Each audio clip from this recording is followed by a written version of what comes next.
कभी कभी जीवन में जो कष्ट आते हैं और उस संकट की स्थिति में जब हम माँ की उपासना में संलग्न होते हैं, वो भी माँ की एक कृपा ही होती है। श्रीमद् भागवत में दशम स्कंद में वर्णन आता है कि जब इंद्र के यज्ञ का निवारण हुआ तो इंद्र ने कुपित होकर के व्रज में वर्षा की। श्री भगवान श्री कृष्ण ने गोवर्धन पर्वत उठा करके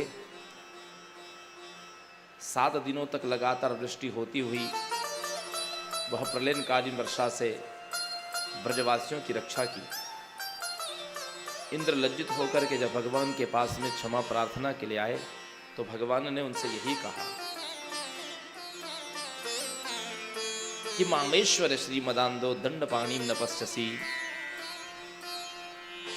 संभ्रंशामि संपद्भ्याम यस्य चेक्षामि अनुग्रहम्। मेरी प्रदत्त श्री को प्राप्त करके जो व्यक्ति मुझे काल के रूप में नहीं देखता, मैं उसकी संपत्ति को छीन लेता हूं। क्यों छीन लेता हूं? बोले यस्य चेक्षामि अनुग्रहम्, जिस पर मैं अनुग्रह करना चाहता हूं उसकी संपत्ति को हरण करता हूं।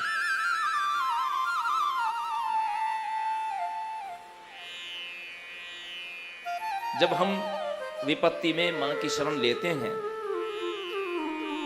और संतों के द्वारा, गुरुजनों के द्वारा, विप्रों के द्वारा जो मां की उपासना के हम गुणों को, लक्षणों को जब जानते हैं, जिससे जीवन में भक्ति और ज़्यादा प्रभावित होती है, बढ़ती है, तो ये भी मां का अनुग्रह है, ताकि हम उसकी सेवा के द्वारा, वस्तुतः प्रत्येक व्यक्ति छोटी मोटी कामनाओं को लेकर के ही मां की उपासना करता है,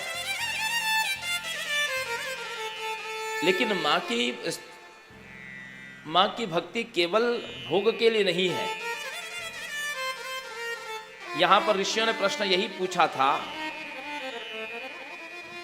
अधुना श्रोतुमिच्छामः पावनात् पावनम परम भुक्ति मुक्ति प्रदम नृणाम अनायासेन सर्वथा।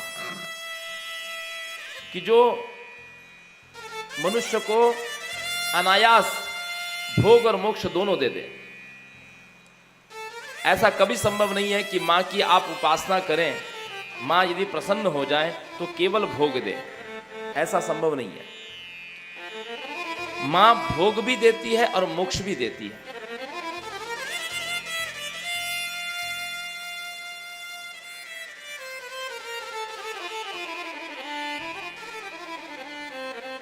इसलिए जीवन में जब भी विपत्ति आए, संकट आए और उस समय आपका विचार हो कि मैं मां की शरण में जाना चाहता हूं, मुझे जाना चाहिए, तो समझ लीजिए कि ये विपत्ति आपको केवल सन्मार्ग की ओर ले जाने के लिए आई है। ये जीवन में आपको कष्ट देने के लिए नहीं आई है।